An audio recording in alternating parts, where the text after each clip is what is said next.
Every woman has felt that cold fear, walking alone at night, knowing predators lurk in shadows. For Nessa Tull, that nightmare becomes reality when she's dragged to a remote ranch by a giant cowboy who keeps women like livestock.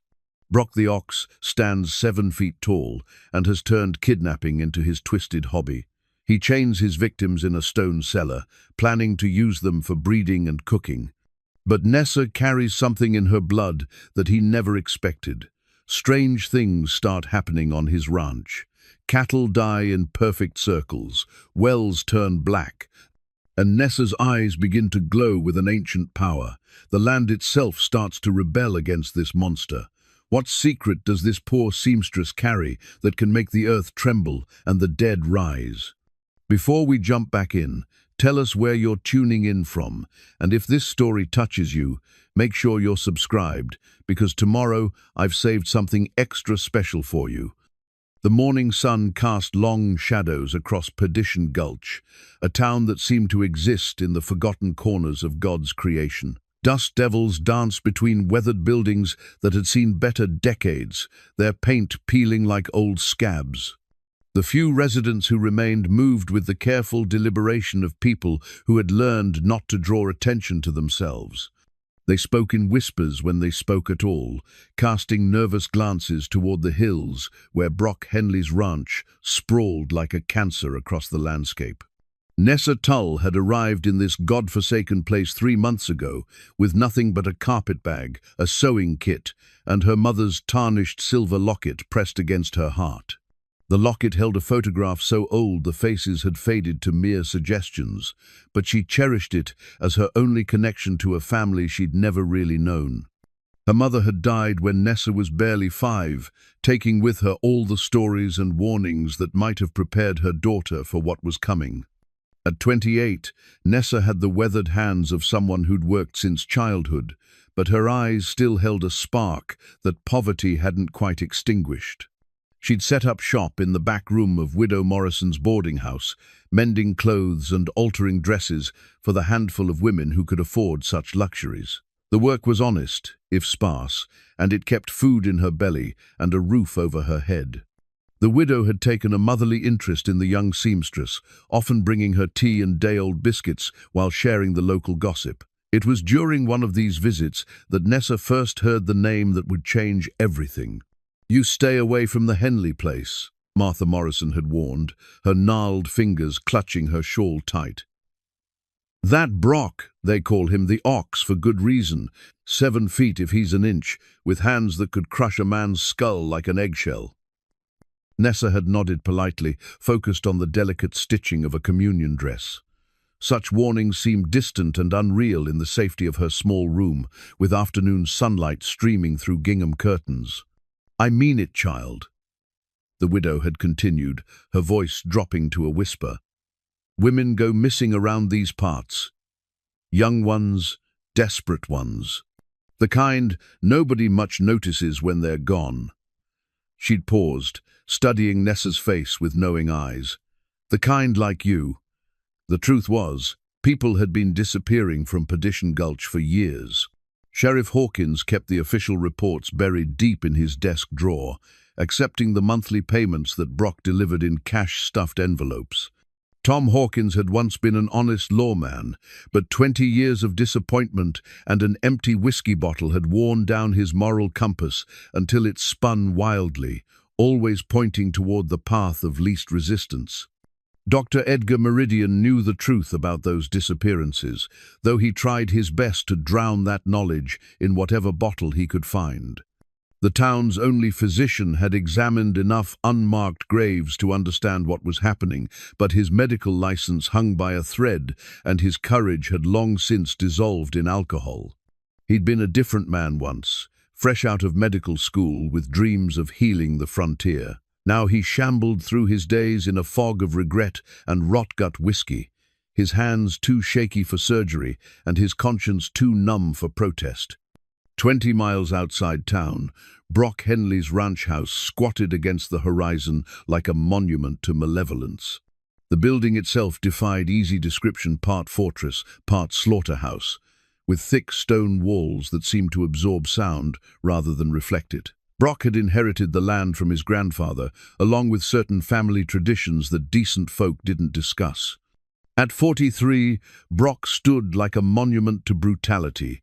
His shoulders spanned the width of a doorframe, and his arms hung like sides of beef from a frame that nature had built for violence.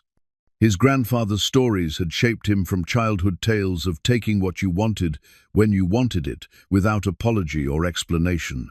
The old man had taught him that some people were born to rule and others were born to serve, and the sooner everyone accepted their proper place, the better off they'd be. The ranch's outbuildings told their own dark story to anyone brave enough to read the signs. A stone cellar had been carved into the hillside behind the main house, its entrance secured with iron bars that belonged in a prison. Local contractors had built it according to Brock's exacting specifications, though none of them had asked why a rancher needed such a secure underground chamber. The smart ones hadn't wanted to know. Inside that cellar, the walls bore the scorch marks of Brock's custom branding iron. The tool itself was a work of twisted artistry, forged by a blacksmith who'd taken the secret of its design to his grave. The iron bore a symbol that looked like nothing so much as a serpent devouring its own tail, surrounded by angular marks that seemed to shift and change depending on the light. Brock had found the design in his grandfather's papers, sketched in a hand that trembled with either age or fear. The morning that changed everything started like any other. Nessa rose before dawn to catch the best light for her sewing, her fingers working automatically as she hemmed a child's Sunday dress. The rhythmic motion of needle through fabric had always calmed her mind, allowing her thoughts to drift and wander like smoke. She'd been thinking about her mother again, as she often did when working. The memories were fragments, mostly a woman's voice humming lullabies in a language Nessa didn't recognize, the scent of sage and something else she couldn't name, and always the weight of the silver locket against her chest. Sometimes, in the space between sleeping and waking, she could almost hear her mother's voice warning her about something important, but the words dissolved like morning mist, leaving only a sense of urgency she couldn't explain. The knock at her door came just after sunrise, sharp and insistent. Nessa set aside her work and opened it to find a man she didn't recognize, lean and nervous, with the look of someone who'd rather be anywhere else. "Miss Tull?" He removed his hat, revealing hair slicked down with too much pomade. "Name's Jensen. I work for Mr. Henley out at the ranch. He's got need of a seamstress for some specialized work." Nessa felt a chill that had nothing to do with the morning air. "I'm afraid I don't take work outside of town, Mr. Jensen." The man's smile was as thin as paper. "Mr. Henley anticipated you might say that. He's prepared to pay very well more than you'd make in 6 months doing alterations." He reached into his vest and produced a roll of bills thick enough to choke a horse. "Consider it an advance on services to be rendered." The money represented freedom from worry, from the constant calculation of whether she could afford both food and rent. It meant security in a world that offered precious little of either. Against every instinct screaming warnings in her head, Nessa found herself nodding. "What kind of specialized work?" she asked, though part of her already knew she didn't want to hear the answer. "Custom garments," Jensen replied, his eyes avoiding hers.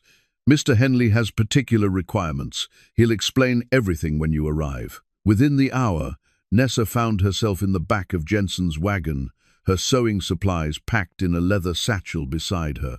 The man had insisted she bring everything: needles, thread, scissors, measuring tape, and patterns. "You'll be staying at the ranch for the duration of the work," he'd explained when she protested. "Mr. Henley prefers to oversee such projects personally." As they rolled through the dusty streets of Perdition Gulch, Nessa caught sight of Dr. Meridian stumbling out of the saloon, his shirt stained and his eyes red-rimmed with drink and desperation. For just a moment, their gazes met through the wagon's canvas cover, and she saw something flicker across his face: recognition, fear, and what might have been pity. He opened his mouth as if to call out, then seemed to think better of it, and turned away, disappearing into an alley between 2 crumbling buildings. The ride to the Henley Ranch took the better part of 3 hours, winding through increasingly desolate country where nothing seemed to grow quite right. The grass was too yellow, the trees too stunted, and the few animals they passed seemed skittish and wrong somehow. Even Jensen's horses grew nervous as they approached the property, their ears flat and their eyes rolling white. When the ranch house finally came into view, Nessa felt her mother's locket grow cold against her skin, as if the silver itself recoiled from whatever waited ahead. The building looked like a fortress, built by someone who expected to be under siege, its windows narrow and defensive, its walls thick enough to muffle screams. Brock himself emerged from the main house as they approached, and Nessa understood immediately why they called him the Ox. He moved with the deliberate weight of something that had never learned to fear anything smaller than itself. His smile was all teeth and no warmth, and when he spoke, his voice carried the rumble of distant thunder. "Miss Tull," he said, reaching up to help her down from the wagon. "Welcome to my home." His hands, when they touched hers, were as large as dinner plates and rough as tree bark. But it was the temperature that made her gasp. They were cold as winter stone, as if no blood flowed beneath that sun-weathered skin. "I hope the journey wasn't too taxing," Brock continued, his pale eyes studying her with the intensity of a man appraising livestock. "Jensen tells me you're quite skilled with needle and thread." "I do my best, Mr. Henley," Nessa managed, her voice steadier than she felt. "Though I confess I'm curious about these custom garments you mentioned." Brock's smile widened, revealing teeth that seemed too sharp and too numerous. "All in good time, Miss Tull. All in good time.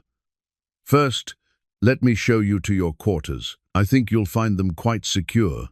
As he led her toward the stone cellar behind the main house, Nessa's locket seemed to pulse against her heart like a second heartbeat, and somewhere in the distance she could swear she heard the sound of women weeping.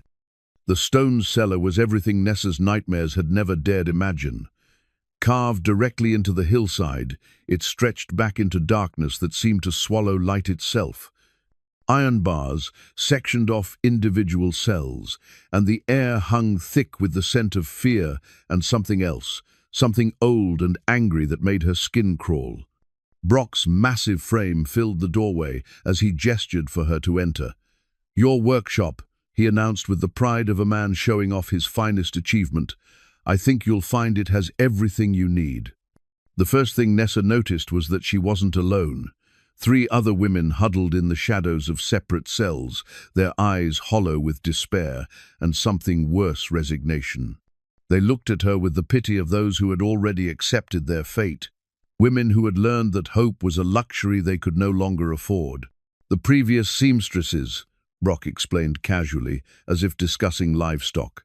"They proved inadequate for my purposes. I trust you'll demonstrate more skill." As her eyes adjusted to the dim light filtering through the single-barred window, Nessa began to make out details that turned her blood to ice. Scorch marks decorated the walls in patterns that hurt to look at directly, and chains hung from iron rings driven deep into the stone. In one corner, she spotted what looked like a workbench, but the stains covering its surface told a story she didn't want to read. Brock guided her to the largest cell, its door standing open like a mouth, waiting to swallow her whole. "Your accommodations," he said, his voice carrying mock courtesy. "I've taken the liberty of providing some materials you might find interesting." Inside the cell, beyond a rough straw mattress and a bucket that served purposes she didn't want to contemplate, something caught her eye. Wedged between 2 stones in the far wall, almost invisible unless you knew where to look, was what appeared to be a small piece of carved bone. "I'll leave you to settle in," Brock continued, his pale eyes never leaving her face. "Dinner will be served shortly, and then we'll discuss your first assignment." The moment the cell door clanged shut, Nessa felt the weight of her situation crash down like a falling tree. The locket at her throat seemed to grow heavier, its silver surface warming against her skin in a way that defied the cellar's chill. She pressed her back against the cold stone wall and tried to steady her breathing, but panic clawed at her chest like a living thing. "Don't let him see you cry," whispered a voice from the next cell. The woman who spoke was perhaps 30, though hardship had aged her beyond her years. Her dark hair hung in matted tangles, and her clothes, what remained of them, told the story of long captivity. "He feeds on fear, makes him stronger somehow. How long have you been here?" Nessa asked, though she wasn't sure she wanted to know the answer. "Time stops meaning much after the first month," the woman replied. "I'm Maria Santos, was traveling through when he took me. That was, well, could be 6 months now, maybe more." From another cell came a bitter laugh. "Try 2 years," called a blonde woman whose once fine dress had been reduced to rags. "Sarah Mitchell. I was running from a bad marriage when the ox decided I'd run right into something worse." The third woman said nothing, rocking slowly in the corner of her cell. Maria noticed Nessa's concerned look and shook her head sadly. "Jenny's been here longest. She doesn't talk much anymore. Breaks your heart to see what he's done to her spirit." As if summoned by their conversation, heavy footsteps echoed down the stone corridor. Brock returned, carrying a tray of what passed for food: stale bread, thin gruel, and water that tasted of rust and despair. He slid the meal through the bars with the mechanical efficiency of long practice. "Now then, Miss Tull," he said, settling his massive frame onto a wooden stool that creaked under his weight. "Let's discuss your work requirements." He reached into his coat and withdrew a bundle of fabric that made Nessa's stomach lurch. The material was stained with substances she didn't want to identify, and it had been cut and shaped into a garment that belonged in a madman's fever dream. "Wedding dresses," Brock explained, his voice taking on an almost dreamy quality. "Each one custom-fitted for its intended bride. I have very specific traditions, you understand. Family customs that must be observed." The horror of his meaning hit her like a physical blow. This monster intended to force marriage on his captives before she couldn't complete the thought. Her hand went instinctively to her mother's locket, and she felt the silver pulse with sudden warmth.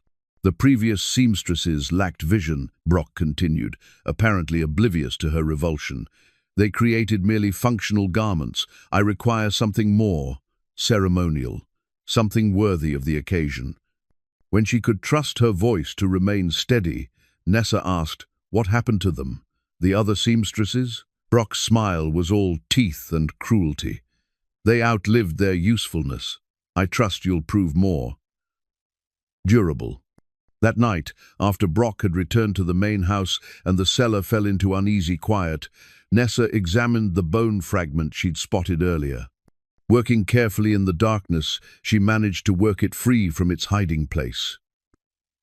The moment her fingers closed around it, she gasped. The bone was carved with intricate patterns that seemed to shift and dance in the dim light.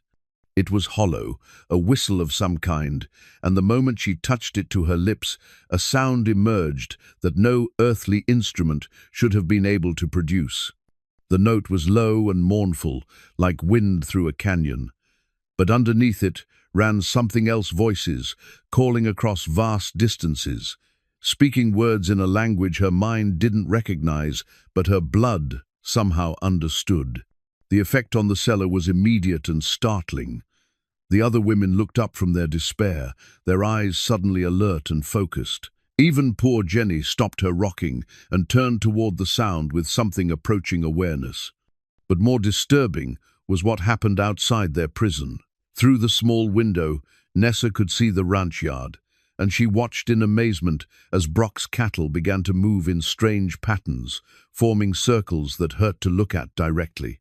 The animals' eyes glowed with an unnatural light, and their movements seemed choreographed by some intelligence beyond their own. "What is that thing?" Maria whispered, pressing against the bars that separated their cells. "I don't know," Nessa admitted, though that wasn't entirely true.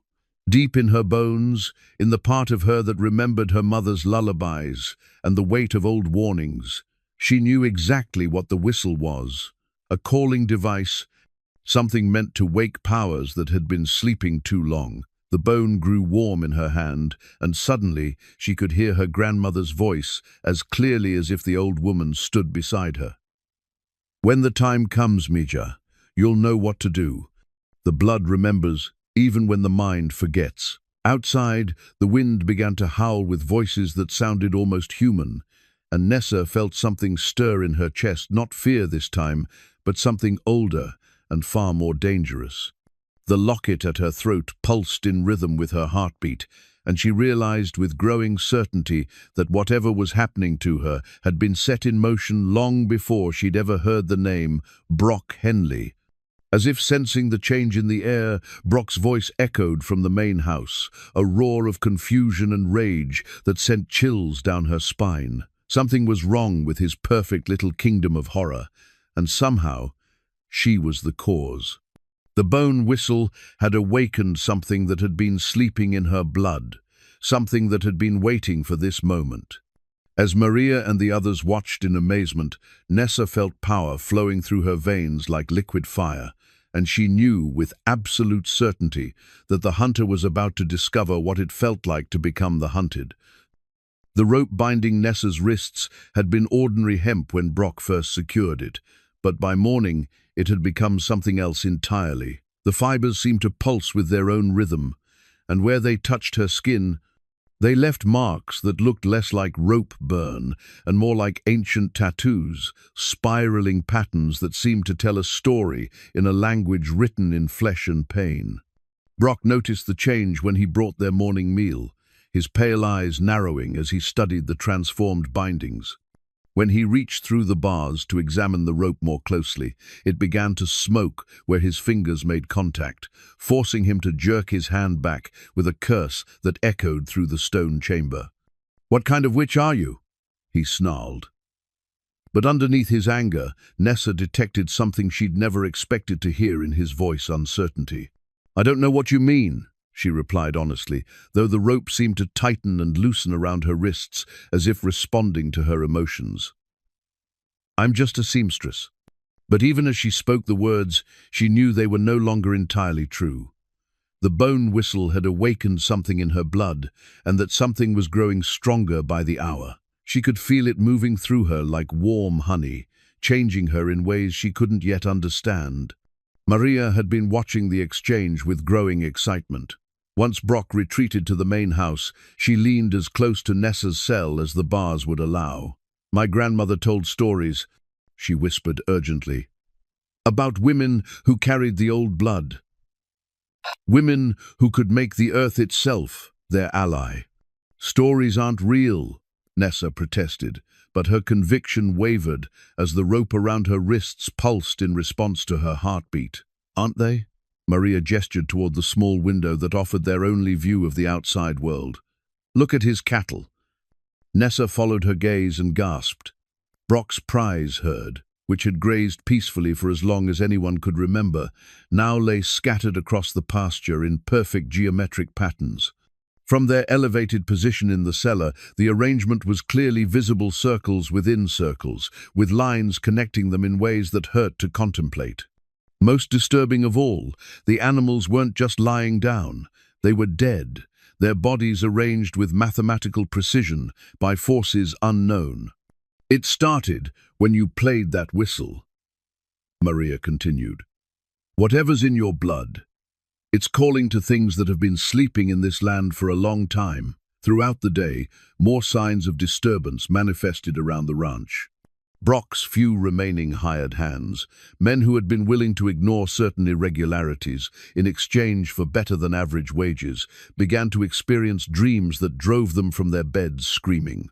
By afternoon, 3 of them had simply walked away from the ranch, leaving their belongings behind and refusing to explain their sudden departure.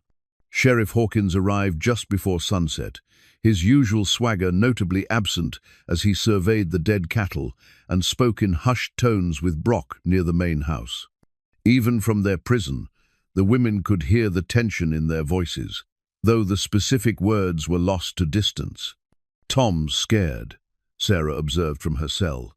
She'd been watching the sheriff through the window with the sharp attention of someone whose survival had once depended on reading men's moods. I've seen that look before. He knows something bad is coming, but he's too deep in Brock's pocket to do anything about it. Dr. Meridian arrived an hour later, summoned by Brock to examine the dead cattle. The physician's hands shook worse than usual as he conducted his examination, and even through their stone walls they could hear him retching as he worked. When he emerged from the pasture, his face was white as cemetery marble, and he refused Brock's offer of payment before stumbling back toward town. That evening, Brock descended into the cellar with his branding iron in hand. The custom tool gleamed dully in the lamplight, its serpentine design seeming to writhe in the dancing shadows. He'd come to mark Nessa as his property, to begin the twisted rituals that had claimed so many women before her. But when he lit the brazier to heat the iron, nothing happened. The coals remained cold and black, refusing to catch fire despite his increasingly desperate efforts. The iron itself seemed to resist his touch, growing heavier with each attempt until he could barely lift it. "What have you done?" he demanded, his voice cracking with frustration and something approaching panic. Nessa looked up from where she sat against the far wall of her cell, the bone whistle hidden in her palm and the rope around her wrists glowing with subtle inner light. "I haven't done anything," she said quietly, "but maybe someone else has." As if summoned by her words, the wind outside began to howl with voices that sounded disturbingly human. The temperature in the cellar dropped precipitously, and frost began forming on the stone walls, despite the late summer heat that had baked the earth all day. Brock backed toward the cellar entrance, his massive frame trembling like a child's. "This isn't over," he snarled, but his voice carried none of its usual conviction. "I'll find a way to break whatever spell you've cast." After he left, locking the heavy door behind him, the four women sat in contemplative silence. Jenny, who hadn't spoken in months, suddenly raised her head and looked directly at Nessa. When she spoke, her voice was rusty from disuse but surprisingly strong. "The land remembers," she said simply. "It remembers what was taken and what was owed. You're not the first to carry the debt, but you might be the one who finally pays it." Before Nessa could ask what she meant, Jenny retreated back into her silence, leaving them with more questions than answers. But as the night deepened and strange lights began dancing across the ranch, Nessa began to understand that she was part of something much larger than her own survival. The rope around her wrists had become warm now, almost comforting in its pulsing rhythm. Whatever power flowed through it was growing stronger, and she could feel it calling to similar forces buried deep in the earth beneath the ranch. Forces that had been waiting patiently for justice, for someone with the right blood to wake them from their long slumber. In the distance, she could hear Brock pacing the floors of his house, his heavy footsteps echoing like thunder. But for the first time since arriving at this place of horrors, Nessa wasn't afraid of what tomorrow might bring. Instead, she found herself curious about what other surprises her awakening heritage might reveal. The bone whistle grew warm in her palm, and she smiled. Memory came to Nessa in fragments that night, pieces of her childhood reassembling themselves like a puzzle made of dreams and shadow. She saw her grandmother's weathered hands, mixing ingredients that belonged in no ordinary kitchen, sage and tobacco, ground bones and herbs that grew only in places where blood had been spilled. The old woman's voice echoed across the years, speaking words in a language that sounded like wind through canyon stones. "Recuerda, mija," her grandmother whispered from beyond the veil of years. "Remember what I taught you. The recipes are more than food, they are medicine for the soul, protection for the innocent, and justice for the wronged." As dawn broke over the ranch, Nessa found herself reciting ingredients and measurements she had no conscious memory of learning. Recipes for healing broths and protective wards, instructions for calling spirits and binding curses, knowledge that had been sleeping in her blood until the bone whistle awakened it.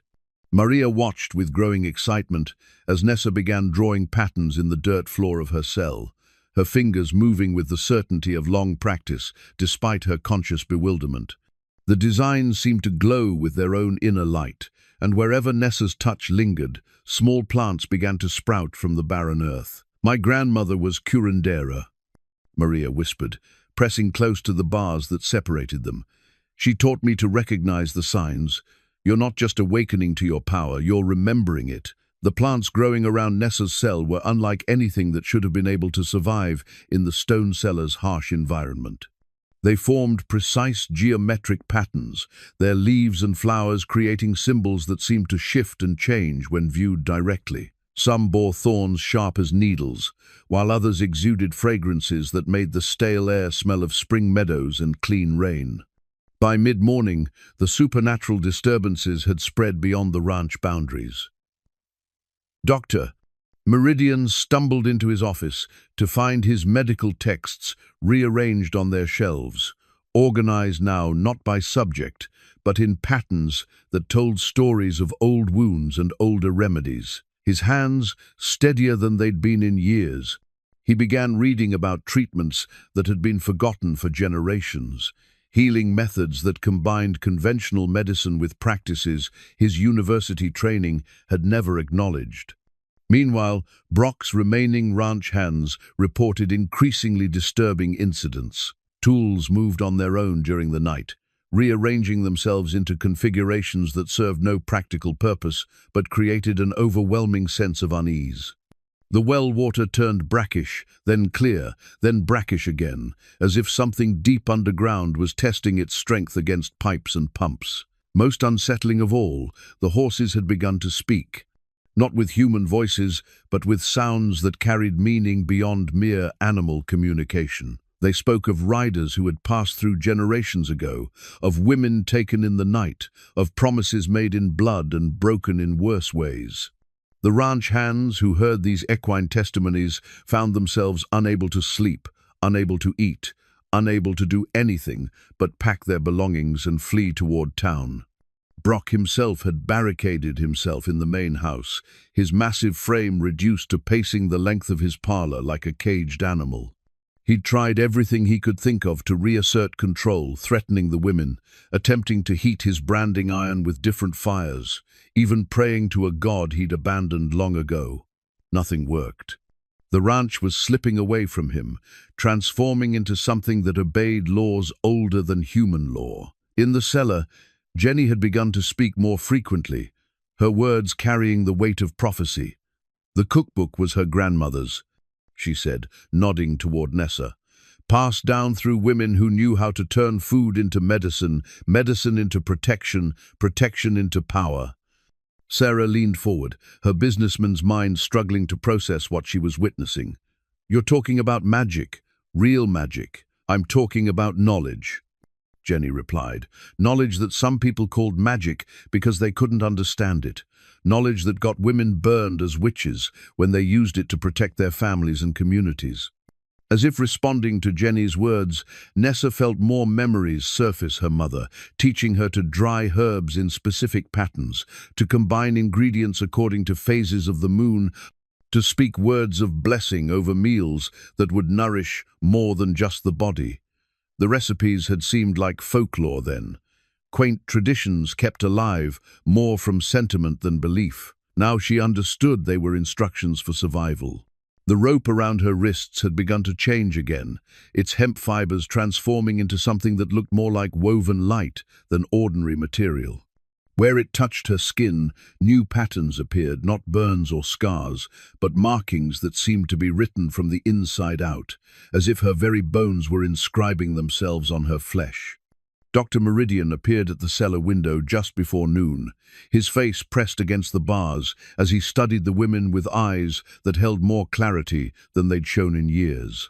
"I remember now," he called down to them. "I remember the stories my grandmother told about women like you, women who could call the dead from their graves and make the earth itself an ally." Brock's voice roared from the main house, a sound of rage and frustration that set the windows rattling.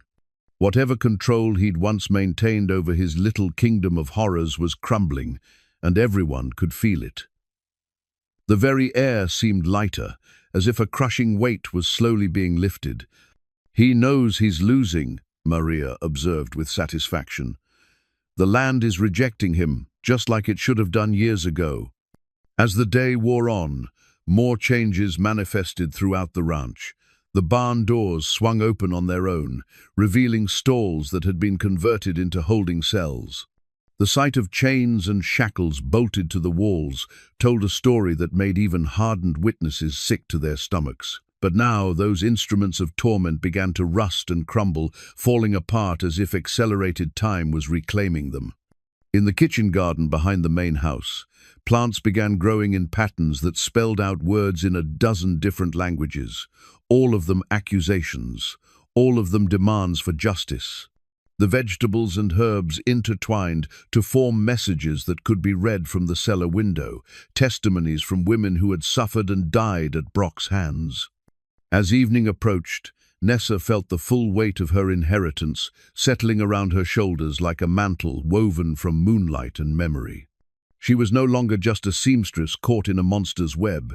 She was the inheritor of generations of wisdom, the vessel for justice that had been too long delayed. The bone whistle pulsed warm in her palm, and somewhere in the distance she could hear the sound of drums that beat in rhythm with her heart. The cattle brand hanging in Brock's workshop had been forged by his grandfather 40 years earlier, designed according to specifications found in the old man's war journals. For decades, it had remained unchanged, a simple design that marked the Henley livestock as family property. But as the supernatural disturbances intensified around the ranch, the brand began to transform. Dr. Meridian was the first to notice the change when he ventured into Brock's workshop that morning, drawn by scientific curiosity and liquid courage in equal measure. The iron tool that had once borne the simple H of the Henley family now displayed symbols that seemed to writhe and shift in the lamplight.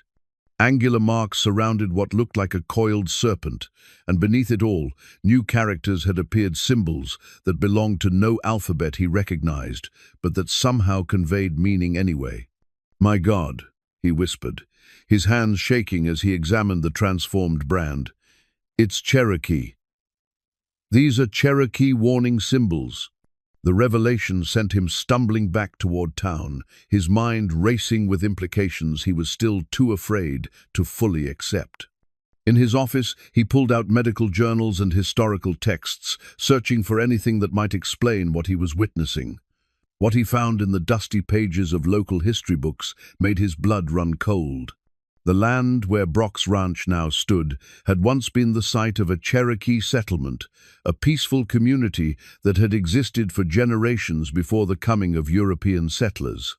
According to military records that Dr. Meridian had never bothered to read before, the settlement had been wiped out in 1838 by a cavalry unit led by Captain Samuel Henley Brock's great-grandfather. The records were clinical in their brutality. 53 women and children murdered in what the official report called a necessary action to secure the frontier. Meridian could see the truth that military bureaucracy had tried to sanitize. This had been a massacre, pure and simple, carried out against defenseless people whose only crime had been living on land that white men wanted. Most disturbing of all were the personal notes that Captain Henley had included with his official report, describing in detail how the Cherokee women had cursed his family line with their dying breaths. The old soldier had dismissed such talk as savage superstition, but his private writings revealed a man increasingly troubled by nightmares and strange occurrences. In the cellar, Nessa felt the weight of this history settling into her bones like winter cold. The transformed cattle brand was broadcasting its message across distances that had nothing to do with physical space, calling to spirits that had been waiting for justice since the day they died. She could hear their voices now, speaking in the Cherokee language her grandmother had whispered in lullabies she'd never understood. "The brand is telling the truth now," Maria observed, pressing her face against the window to get a better look at the workshop. All those years, it carried the lie that this land belonged to the Henley family. Now, it's telling the real story. The supernatural manifestations had begun to organize themselves into patterns that told a coherent narrative.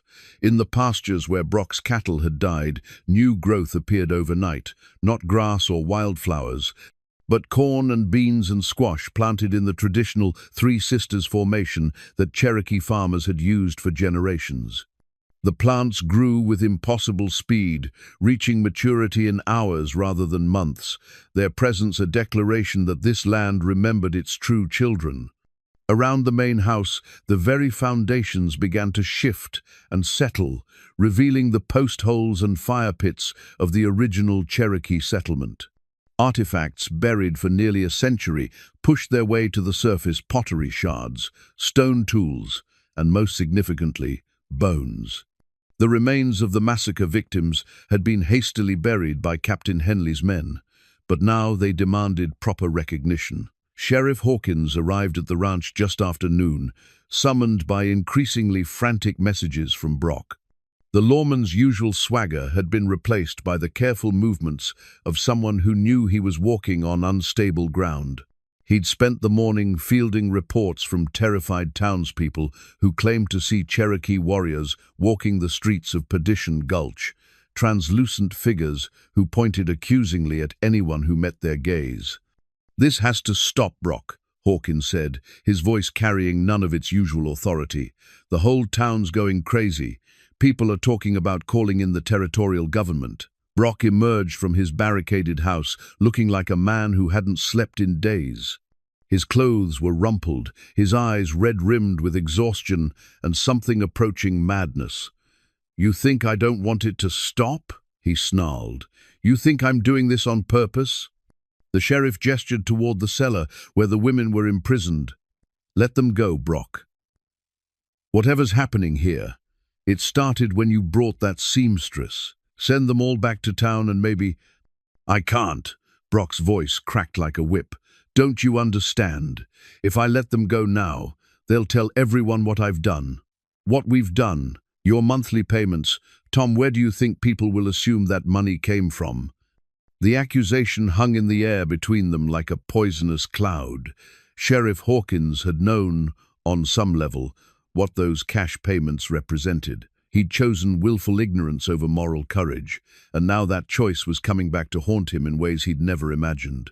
In the cellar, the four women could hear every word of the conversation through the stone walls. Jenny had become increasingly lucid as the supernatural activity intensified, and now she spoke with the clarity of someone whose mind had been cleared of fog. "He's trapped," she observed. "Brock can't let us go because we know too much, but keeping us here is what's causing all this. He's made himself the focal point of a curse that's been waiting 80 years to fulfill itself." Sarah nodded grimly.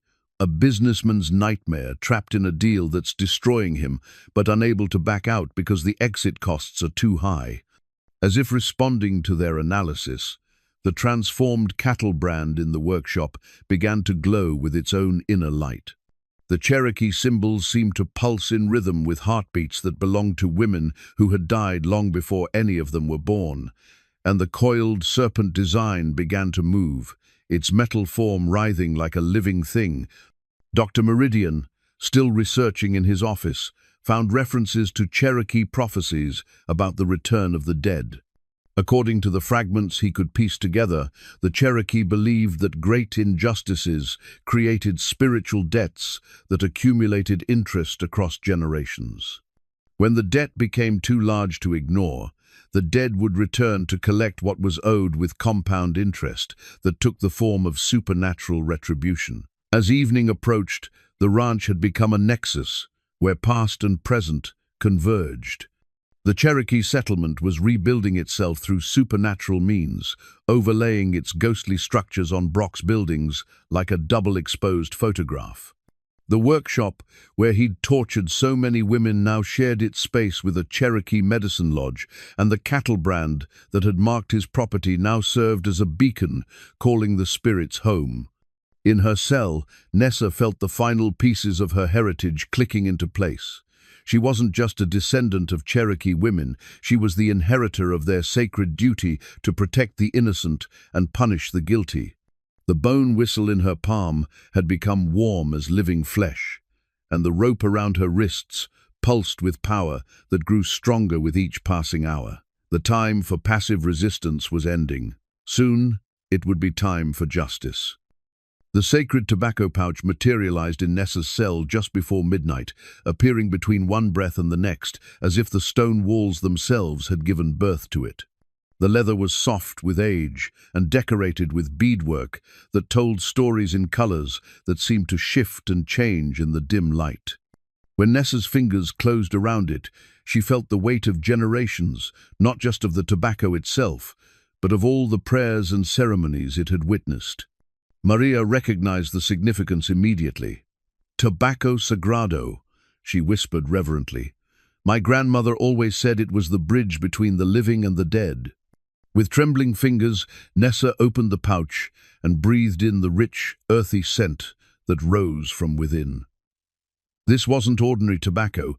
It carried the essence of something far older and more powerful. As she pinched a small amount between her fingers, knowledge flooded through her like water through a broken dam. She knew, without being taught, that the tobacco had been blessed by Cherokee medicine women before the massacre.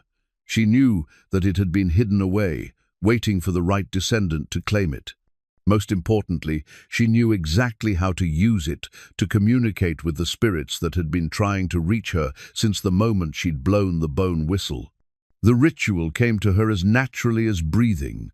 She formed the tobacco into a small mound on the stone floor, then whispered words in Cherokee that her conscious mind had never learned. When she touched the bone whistle to the tobacco, both items began to glow with soft, golden light. The smoke that rose from the sacred offering was unlike anything the physical world should have been able to produce. It moved with purpose rather than following air currents, forming shapes and symbols that conveyed meaning beyond language. As the other women watched in amazement, the smoke began to coalesce into human forms, translucent figures that bore the faces of Cherokee women who had died protecting their children 80 years ago. "Granddaughter," spoke a voice that seemed to come from everywhere and nowhere at once. The figure who addressed Nessa bore features that echoed her own, though the woman had died decades before her birth. "We have been waiting." The spirit's presence filled the cellar with warmth that had nothing to do with temperature. Other figures began to appear, women of various ages, all bearing the marks of violence, but radiating a strength that death had been unable to diminish. They formed a circle around Nessa's cell, their ghostly forms more substantial with each passing moment. "Tell me what I need to do," Nessa whispered, though she suspected she already knew the answer. "Justice delayed is not justice denied," her ancestor replied. "The debt must be paid." The circle closed. "You are the vessel we have chosen, the hand that will balance the scales." Through the sacred smoke, the spirits began to share their memories not just of their own deaths, but of all the women who had suffered at Henley hands across 3 generations. Nessa saw Captain Henley's original crimes in vivid detail, watched as he passed his twisted appetites down to his son, who in turn corrupted his own boy. The pattern had repeated with each generation, getting worse rather than better, until Brock represented the festering culmination of inherited evil. But the visions showed her something else as well, the Cherokee belief in balance, in the idea that all things must eventually return to harmony. The massacre had created a spiritual wound in the land itself, a tear in the fabric of justice that had been growing wider with each new atrocity. Now, finally, the cosmic scales were ready to be balanced. As the tobacco smoke swirled around them, Maria felt her own heritage awakening in response to the Cherokee magic. Her grandmother's curandera knowledge rose to the surface, allowing her to understand and interpret the spiritual energies flowing through the cellar. She began to chant in Spanish, her words weaving protection spells around all 4 women. "Animas benditas," she whispered, calling upon blessed souls to witness what was happening. "Protejan a estas mujeres, que la justicia se servida." The combination of Cherokee spirit work and Mexican folk magic created something new and powerful. The two traditions, both rooted in respect for the sacred and the understanding that justice transcends death, merged into a force that made the very stones of the cellar hum with energy. Outside their prison, the effects were immediate and dramatic. The ranch house began to shake as if gripped by an earthquake, though the tremors followed no natural pattern. Windows cracked in geometric designs that told stories of violence and retribution, and the temperature dropped so rapidly that frost formed on every surface despite the summer heat. Brock, still barricaded in his parlor, felt the change like a physical blow. The walls around him began to bleed, not red blood, but something darker and older that spoke of debts unpaid and promises broken. He could hear voices now, speaking Cherokee words that his great-grandfather had tried to forget, and Spanish prayers that called down divine justice on his family line. Dr. Meridian, working through the night in his office, felt the spiritual earthquake as well. His medical instruments began to move on their own, arranging themselves into patterns that resembled Cherokee medicine wheels. The bottles of laudanum and whiskey that had been his constant companions for years suddenly tasted like ash, their numbing effects no longer able to quiet the voices of the dead. In the cellar, Sarah and Jenny watched in amazement as Nessa's transformation accelerated. The sacred tobacco smoke had awakened something fundamental in her DNA, activating genetic memories that had been dormant for generations.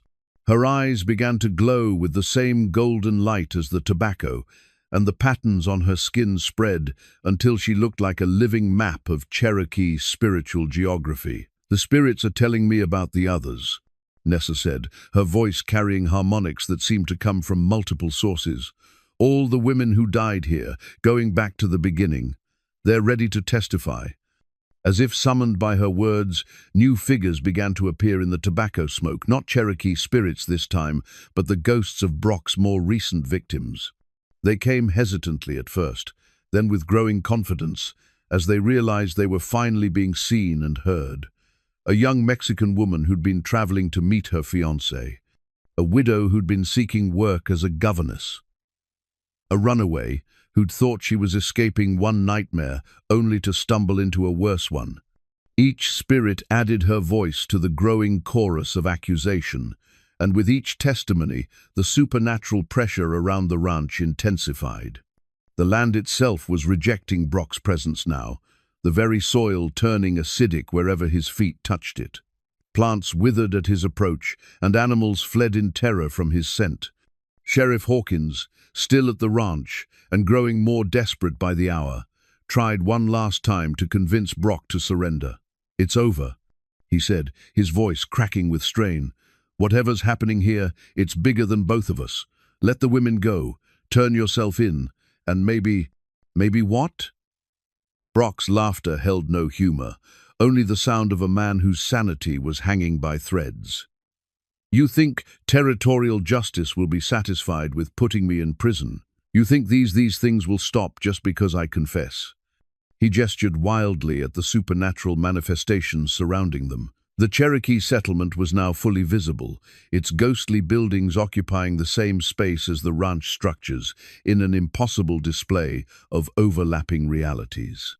Spirit warriors walked patrol routes that had been established before his great-grandfather was born, and medicine women tended fires that burned without fuel or smoke. "This is what we brought on ourselves, Tom," Brock continued, his voice dropping to a whisper. 3 generations of Henley men, taking what we wanted. When we wanted it, the debts come due, and they're not interested in installment payments.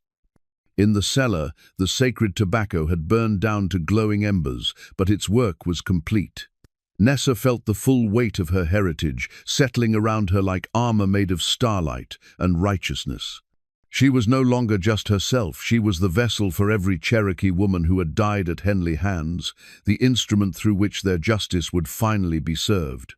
The rope around her wrists dissolved like morning mist, its work finished, now that her spiritual transformation was complete. The cell door swung open of its own accord, the iron bars no longer able to contain what she had become. As she stood, power flowed through her like electricity, and the bone whistle in her palm began to sing with voices that spanned generations. Maria crossed herself and whispered a prayer of gratitude. Gracias, Virgen Santissima. Justice comes at last. The time for hiding was over. The spirits had testified, the debt had been calculated, and the cosmic scales were ready to be balanced. As Nessa stepped out of her cell, the other women following behind her, the ranch house above them began to burn with cold fire that consumed evil, but left justice untouched. The final reckoning had begun. The war medal fell from Brock's trembling hands as the supernatural storm reached its crescendo, clattering across the parlor floor like an accusation made manifest. The tarnished bronze caught the light from the cold fires burning outside, revealing details that had been hidden beneath decades of careful polish and willful ignorance. Dr. Meridian, drawn to the ranch house by forces he couldn't resist, arrived just as Brock was staring at the medal in horrified recognition. The physician's trained eye immediately caught the significance of what lay before them, not just a Civil War commendation, but a detailed record of atrocities that military bureaucracy had tried to sanitize. Company K, 3rd Colorado Volunteers, Dr. Meridian read from the inscription, his voice barely above a whisper. Sand Creek, November 29th, 1864. The date hit both men like a physical blow. Sand Creek, the massacre that had become legend even among a frontier accustomed to violence. But this medal told a different story than the one recorded in official histories.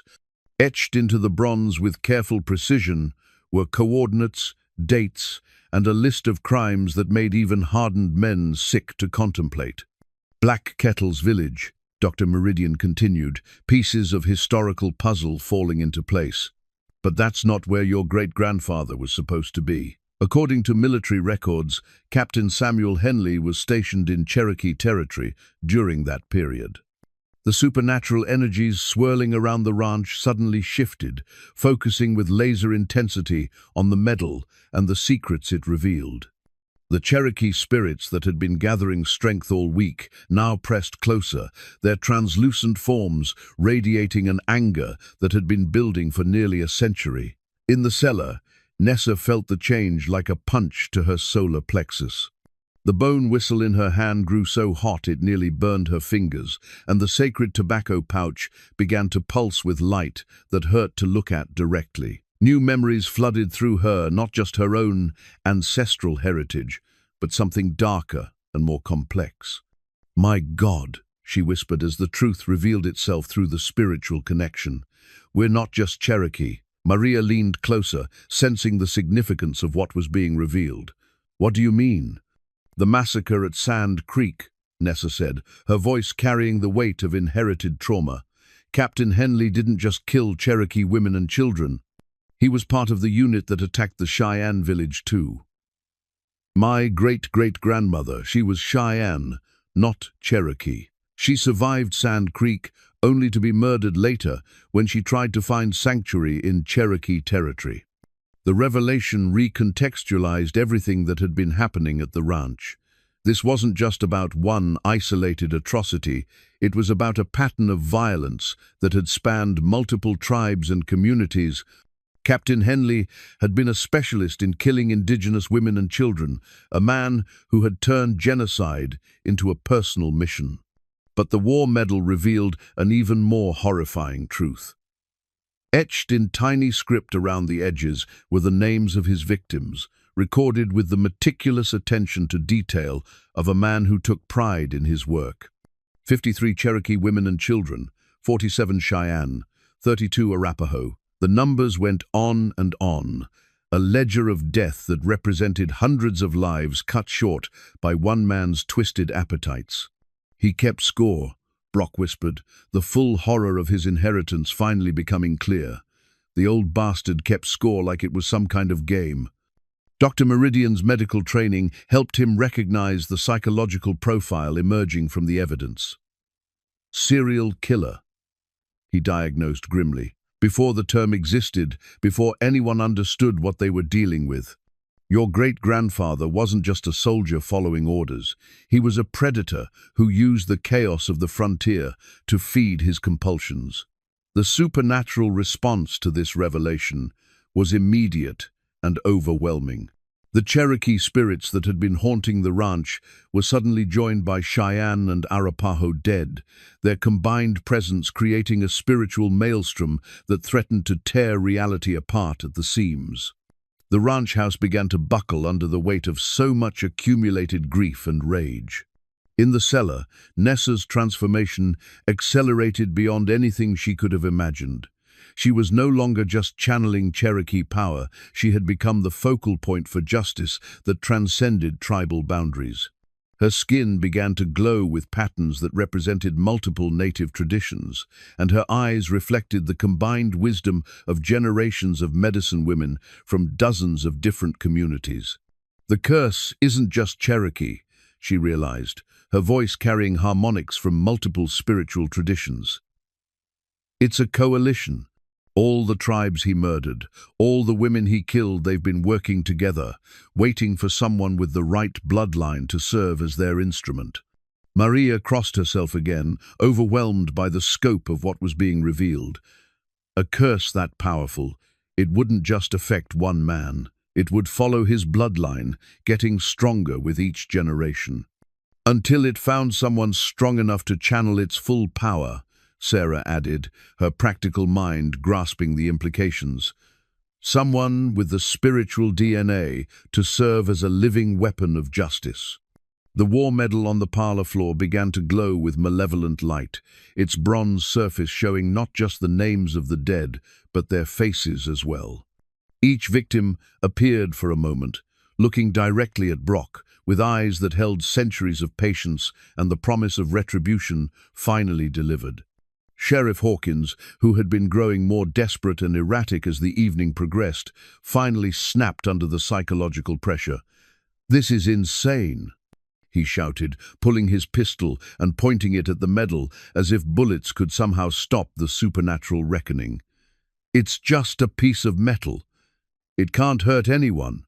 But when he pulled the trigger, the bullet passed harmlessly through the medal and struck the floor beyond, leaving the bronze disc untouched and somehow more threatening than before.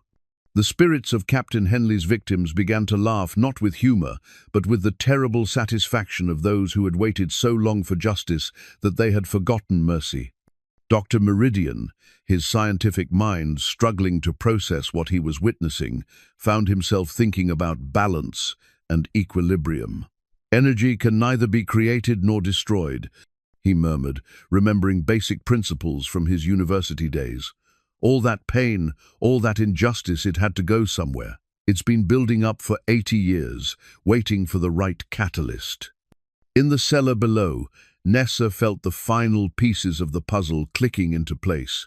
She wasn't just the descendant of victims, she was the chosen instrument of a cosmic correction that had been decades in the making. The bone whistle, the sacred tobacco, the transformed rope, even the cattle brand that had revealed its true symbols. They were all part of an elaborate spiritual trap that had been closing around the Henley family for 3 generations. Brock was never really in control, she realized, her voice now carrying the authority of spirits who had transcended death itself. None of them were. They thought they were the hunters, but they were always the prey. The land, the spirits, the very universe itself, it's all been conspiring to bring them to this moment.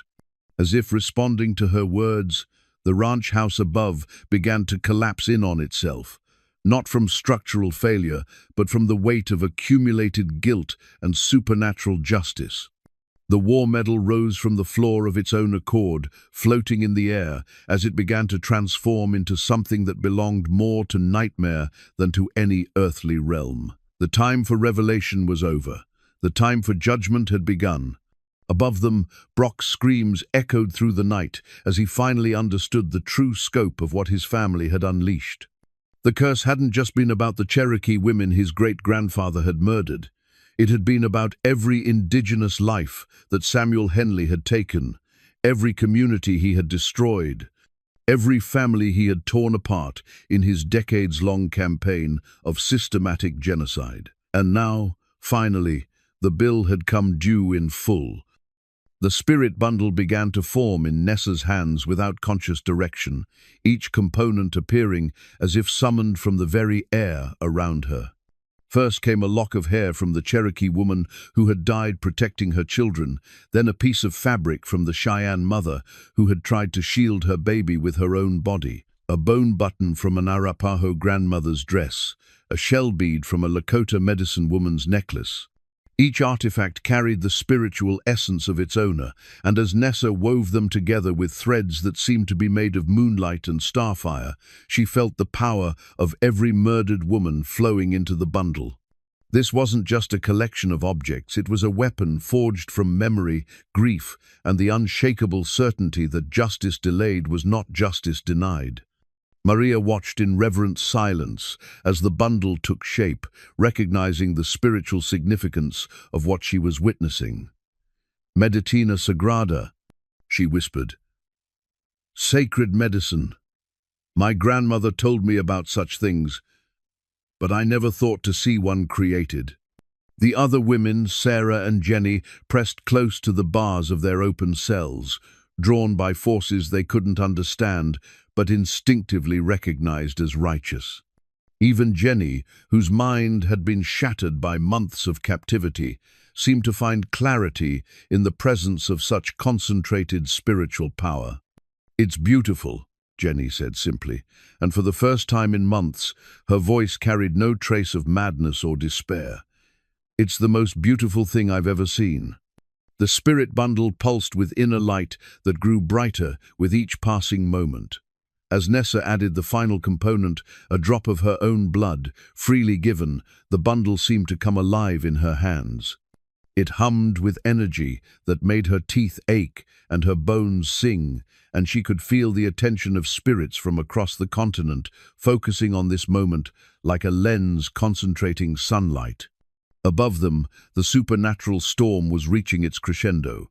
The ranch house had become a battleground where reality itself was being rewritten. Dr. Meridian found himself pressed against the wall of Brock's parlor, watching in scientific fascination and human terror as the laws of physics bent around the accumulated spiritual pressure. Sheriff Hawkins had retreated to the farthest corner of the room, his pistol forgotten in his shaking hands. The lawman who had spent years taking bribes to look the other way was finally being forced to confront the consequences of his moral cowardice. The spirits of Brock's victims surrounded him now, translucent figures whose eyes held the weight of justice too long delayed. I didn't know, Hawkins whispered, though his words carried no conviction. I thought he was just rough with them. I never imagined. You knew enough, replied a voice that seemed to come from all the spirits at once. You knew enough to take his money. You knew enough to file false reports. You knew enough to let innocent women disappear without investigation. Brock himself had moved beyond panic into a state that might have been mistaken for calm if not for the way his hands shook and his eyes darted constantly toward shadows that seemed to move of their own accord. The war medal lay at his feet, its bronze surface now showing a constantly shifting display of his great-grandfather's crimes in vivid, horrifying detail. "What do you want?" he asked the gathering spirits, though he suspected he already knew the answer. "What will it take to make this stop?" The response came not in words, but in images that flooded his mind, visions of every woman he had killed, every life he had destroyed, every family he had torn apart. The Cherokee women, the Mexican travelers, the desperate runaways, the innocents who had simply been in the wrong place when his appetite for violence needed feeding. But the visions showed him something else as well, the ripple effects of his actions spreading out like stones thrown into still water. Children who had grown up without mothers. Husbands who had searched for missing wives until madness took them.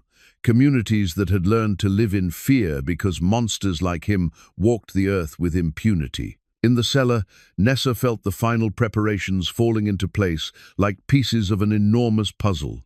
The spirit bundle in her hands had become warm as living flesh, and she could feel the consciousness of every murdered woman awakening within its sacred geometry.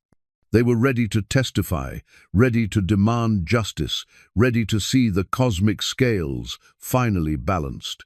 Dr. Meridian, his medical training warring with what his eyes were showing him, found himself thinking about the nature of trauma and healing.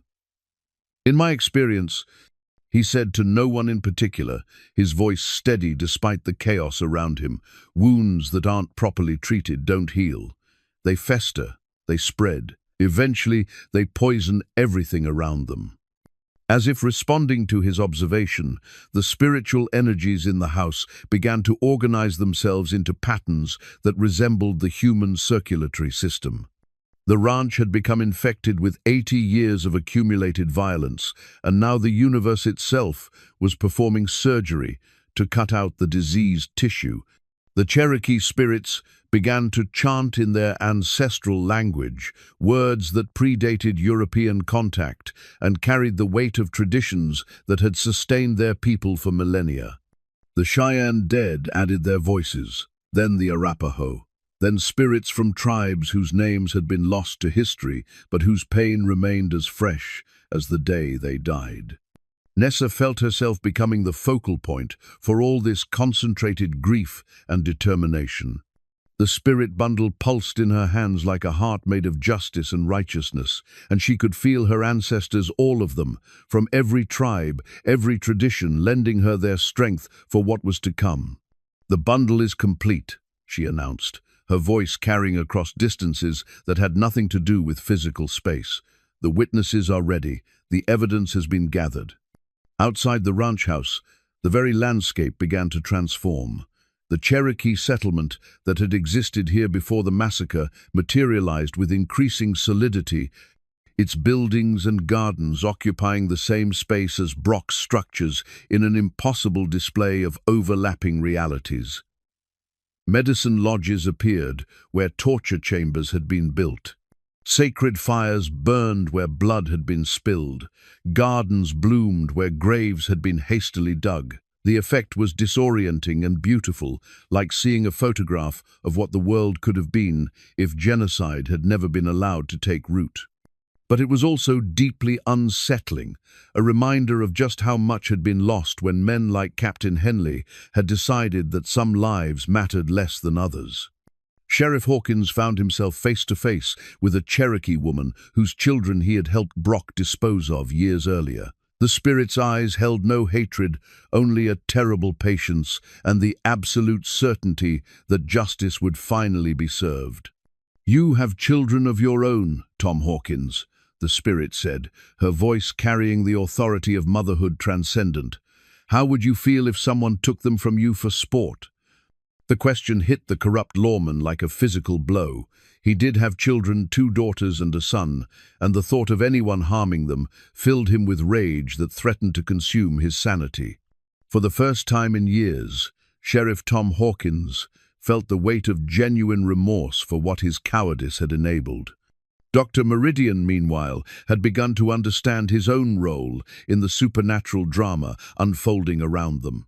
"I'm here to bear witness," he realized, his scientific training finally finding common ground with the spiritual forces at work. Someone has to survive to tell the true story. Someone has to make sure the world knows what really happened here. In the cellar, the 4 women prepared for the final confrontation. The spirit bundle had reached its full power, containing the concentrated essence of every woman who had died at Henley hands across 3 generations. It hummed with energy that made the stone walls vibrate and caused their metal bars to sing like tuning forks. "It's time," Nessa said, though she wasn't sure if the words came from her own throat or from the dozens of spirits who had taken up residence in her consciousness. "The trial is about to begin."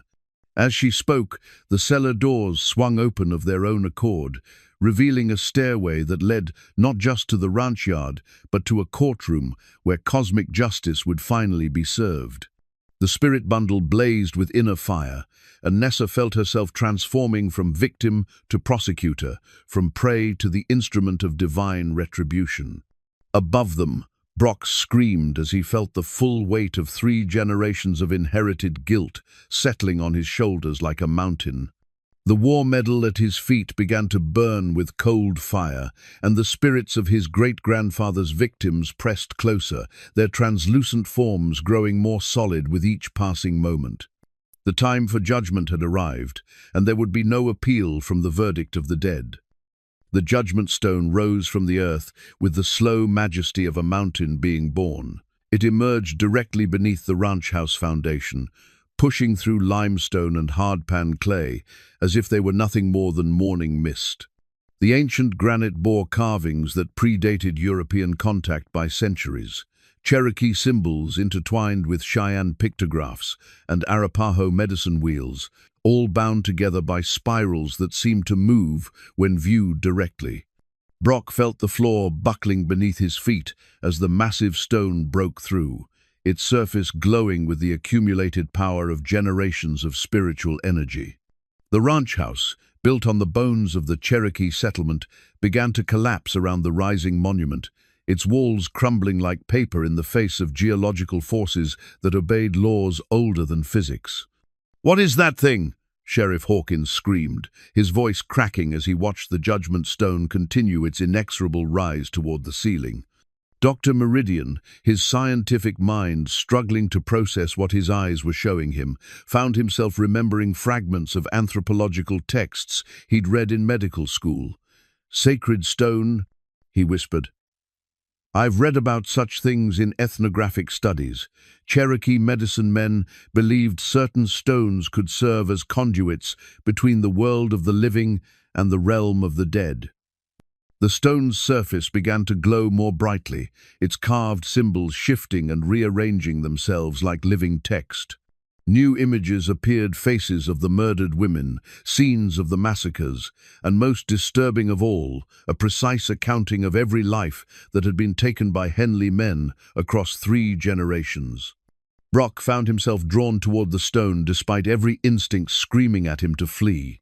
His feet moved of their own accord, carrying him closer to the ancient granite surface that now dominated the collapsing parlor. As he approached, the stone began to pulse with a rhythm that matched his heartbeat, and he realized with growing horror that it was somehow connected to his very life force. "The spirits are calling court to session," came a voice that seemed to emerge from the stone itself. "The accused will present himself for judgment." From the cellar below, Nessa emerged carrying the completed spirit bundle, its power now fully activated and radiating energy that made the air itself shimmer. The other women followed, Maria with her curandera knowledge, Sarah with her practical wisdom, and Jenny, whose broken mind had been healed by proximity to such concentrated spiritual medicine. As they reached the main floor of the ranch house, they found themselves in a space that had been completely transformed. The judgment stone dominated the center of what had once been Brock's parlor, its massive bulk reaching nearly to the ceiling. Around its base, the spirits of the dead had arranged themselves in the pattern of a traditional tribal council, with the Cherokee women who had been murdered first taking positions of honor at the stone's eastern face. The war medal lay at the base of the judgment stone, its bronze surface now showing a constantly shifting display of Captain Henley's crimes. Each image was accompanied by the name and face of a victim, creating a visual testimony that left no room for denial or rationalization. Brock Henley. The collective voice of the spirits intoned, "You stand accused of crimes against the sacred order. You have taken lives that were not yours to take. You have brought dishonor to the very earth itself. How do you answer these charges?" Brock's massive frame trembled as he faced the assembled dead. For the first time in his life, his physical strength meant nothing. These were forces that couldn't be intimidated or overpowered, adversaries that had already experienced the worst he could do and emerged stronger for it. He began, but found himself unable to speak. The judgment stone was exerting some kind of influence over him, compelling truth in a way that made lies physically impossible. "I am guilty," he whispered, the words torn from his throat against his will. The spirits accepted his confession with the satisfaction of those who had waited decades for acknowledgement of their suffering. But confession alone was not enough. Justice required more than mere admission of guilt. It demanded balance, restoration, and the guarantee that such crimes would never be repeated. Nessa stepped forward, the spirit bundle blazing in her hands like a torch made of righteousness itself. As she approached the judgment stone, the carvings on its surface began to glow more brightly, responding to the presence of someone who carried the spiritual DNA necessary to channel the full power of ancestral justice. "The evidence is presented," she announced, her voice carrying the authority of every murdered woman who had ever called for justice. "The witnesses have testified. The accused has confessed. The judgment stone will now render its verdict." The ancient granite began to hum with a frequency that seemed to resonate in their very bones. Cracks appeared in its surface, not signs of damage, but deliberate fractures that allowed inner light to shine through. The stone was opening like a flower, revealing chambers within chambers, each one carved with symbols that told the story of cosmic balance and the price of restoring harmony to a wounded world. Sheriff Hawkins and Dr. Meridian pressed themselves against the far wall, overwhelmed by forces they couldn't understand, but instinctively recognized as final and absolute. The judgment stone had become a doorway between worlds, and through it, they could see the true scope of the spiritual reckoning that was about to unfold. The ancestors' war paint appeared on Nessa's face like brushstrokes made of liquid starlight, each mark carrying the spiritual authority of generations of Cherokee, Cheyenne, and Arapaho medicine women. The patterns were ancient beyond memory, symbols that spoke of justice, transcendent, and power that flowed from sources deeper than individual will or desire. As the paint settled into her skin, Nessa felt her consciousness expand beyond the boundaries of her individual identity. She was no longer just herself. She had become the living embodiment of every woman who had died at Henley hands, the vessel through which their combined will would finally be expressed in physical reality. Brock backed away from her transformed presence, his massive frame trembling like a child's. The woman who faced him now radiated power that made the air around her shimmer with heat distortion, and her eyes held the accumulated wisdom and righteous fury of spirits who had transcended death itself. "You cannot fight what I have become," Nessa said, her voice carrying harmonics that seemed to come from multiple sources. "I am justice delayed but not denied. I am balance restored. I am the answer to prayers you thought no one would ever hear." The war paint on her face began to glow more brightly, its patterns shifting and flowing like living art. Each symbol told a story of lives cut short, of children who would never grow up, of families torn apart by violence that served no purpose beyond the gratification of twisted appetites. Brock lunged toward her with the desperate fury of a cornered animal, his massive hands reaching for her throat. But the moment his fingers made contact with her skin, the war paint blazed with light that sent him staggering backward, his hands smoking as if he'd touched white-hot metal. "You feel it now," Nessa observed with the calm detachment of someone delivering a medical diagnosis. "The burning, that's the pain of every woman you've killed, concentrated into a single moment. That's what they felt when you took their lives." She advanced on him with deliberate steps, and everywhere her feet touched the ground, flowers began to bloom, not the cultivated varieties that belonged in gardens, but wild prairie flowers that had grown on this land before Europeans arrived. Each blossom carried the essence of a life that had been taken, a spirit that demanded acknowledgement. The judgment stone pulsed with increasing intensity, its inner chambers revealed now as a complex system of spiritual mechanisms that had been designed to deliver cosmic justice when earthly courts failed. The stone wasn't just a monument, it was a machine for balancing the universe's moral accounts, powered by the accumulated energy of righteous anger and operated by someone with the spiritual authority to channel such forces. Dr.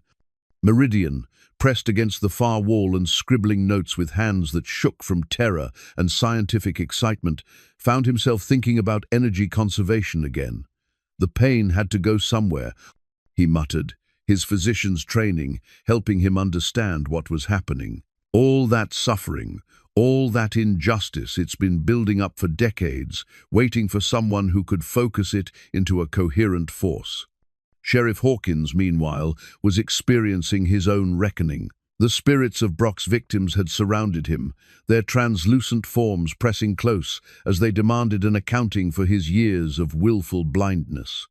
Each ghostly figure held evidence of his complicity, false reports he'd filed, investigations he'd refused to pursue, bribes he'd accepted in exchange for looking the other way. "We trusted you to protect us," whispered the spirit of a young Mexican woman whose disappearance he'd written off as voluntary departure. "We believed in the law you represented. How could you betray that trust for money?" The corrupt lawman felt tears streaming down his face as the full weight of his moral failures crashed down upon him. For years, he'd told himself that he was just trying to survive, just trying to provide for his family in a harsh and unforgiving world. But faced with the actual victims of his cowardice, those rationalizations crumbled like houses built on sand. Back at the Judgment Stone, Nessa's transformation was reaching its crescendo. The war paint had spread beyond her face now, covering her arms and hands with patterns that seemed to map the spiritual geography of injustice and retribution. Where the paint touched her skin, she felt the strength of every warrior woman who had ever defended her people, every medicine woman who had called down divine justice on those who harmed the innocent. Brock made one final, desperate attempt to assert physical dominance, charging at her with the fury of a wounded buffalo. But the war paint had transformed Nessa into something beyond the reach of mere physical violence. When his massive fist connected with her face, it was his own bones that shattered, his own flesh that burned, his own blood that spilled onto the ground, where the Judgment Stone would drink it like an offering. "The sentence is death," Nessa announced, her voice now carrying the authority of cosmic law itself. "But not the quick death you gave to others. You will experience every moment of pain you inflicted, feel every tear your victims shed, know every prayer they whispered as they died." As she spoke, the Judgment Stone began to open like a flower made of granite and starlight, revealing chambers within chambers where spiritual justice would finally be served. The war paint on Nessa's face blazed with the light of truth made manifest, and the spirits of the dead pressed close to witness the moment they had waited 80 years to see. The peace pipe materialized in the space where Brock Henley had fallen, its carved stone bowl still warm from sacred fires that had burned in Cherokee councils long before the white man came to these lands. The pipe's wooden stem bore intricate carvings that told the story of balance restored and harmony reclaimed, symbols that seemed to pulse with gentle light in the aftermath of cosmic justice finally served. Nessa felt the war paint fading from her skin as the pipe appeared, its presence signaling that the work of retribution was complete. The spiritual energy that had transformed her into an avatar of justice was flowing back into the earth where it belonged, leaving her feeling simultaneously drained and renewed, empty and fulfilled in ways that defied easy explanation. She knelt beside the peace pipe with reverent hands, understanding instinctively that this was not just a ceremonial object, but a living symbol of the healing that could now begin. As her fingers closed around the carved stem, she felt the presence of her ancestors, all of them, from every tribe that had suffered under Henley violence, offering their blessing for the work ahead. Maria approached with careful steps, her curandera training helping her recognize the significance of what had transpired. "The spirits are at peace now," she observed, her voice carrying the quiet satisfaction of someone who had witnessed justice delayed but not denied. "I can feel it in the air. The anger is gone, replaced by something softer."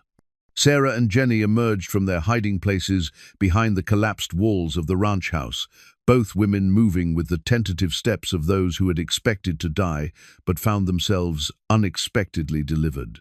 Jenny's eyes, which had been clouded with madness and despair for so long, now held the clarity of someone whose sanity had been restored by proximity to sacred healing. "Is it over?" Jenny asked, her voice small but no longer broken.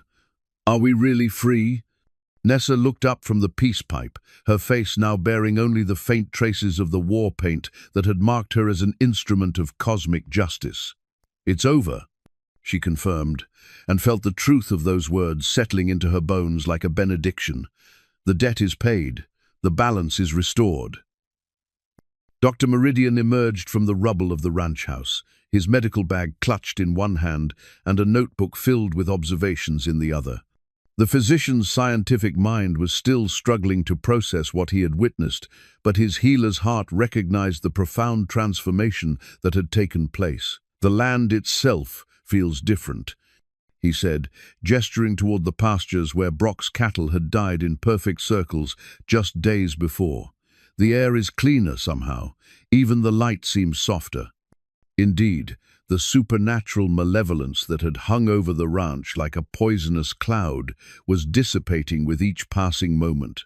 Where the Cherokee settlement had materialized in ghostly overlay, new grass was already beginning to grow, not the stunted, yellowed vegetation that had struggled to survive under the weight of accumulated injustice, but healthy prairie grass that swayed in breezes, that carried the scent of sage and sweetgrass. Sheriff Hawkins sat slumped against a broken fence post, his face streaked with tears, and his badge lying in the dirt beside him. The corrupt lawman had been forced to confront the full weight of his complicity, and the experience had broken something fundamental inside him, not his spirit, but the elaborate structure of rationalizations that had allowed him to live with his moral compromises. "I have to make this right," he said, his voice barely above a whisper. "I don't know how, but I have to try." Nessa studied his face with eyes that still held traces of the spiritual authority she had wielded during the confrontation. "You can start by telling the truth," she said simply. "All of it. Every bribe, every cover-up, every time you chose money over justice. The families of his victims deserve to know what happened to their daughters, their sisters, their mothers." Hawkins nodded, understanding that his career in law enforcement was over, but recognizing that this might be the first honest thing he'd done in years. "I'll write it all down," he promised, "every detail I can remember." As the group prepared to leave the ranch, the peace pipe began to emit wisps of sacred smoke, despite having no tobacco in its bowl. The smoke carried fragrances that spoke of healing and renewal, sage for cleansing, sweetgrass for prayers, cedar for protection. It rose in spirals that seemed to carry messages to spiritual realms, announcing that justice had been served and balance restored. The Cherokee settlement that had manifested during the supernatural confrontation was fading now, its ghostly buildings dissolving like morning mist. But its presence had accomplished its purpose. The land remembered its true history now, and that memory would protect it from future desecration. Dr. Meridian helped the women gather what few possessions they wished to take from their ordeal. For most of them, there was little worth keeping. The memories they carried would serve as testimony, but the physical reminders of their captivity could be left to burn with the rest of Brock's legacy. As they walked toward town, Nessa felt her mother's locket pulse one final time against her chest, then grow quiet with the peace of promises fulfilled.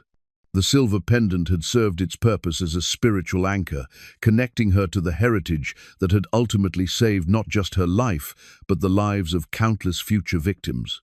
The bone whistle, the sacred tobacco pouch, and the spirit bundle had all served their purposes as well, their power flowing back into the earth where it would sleep until needed again.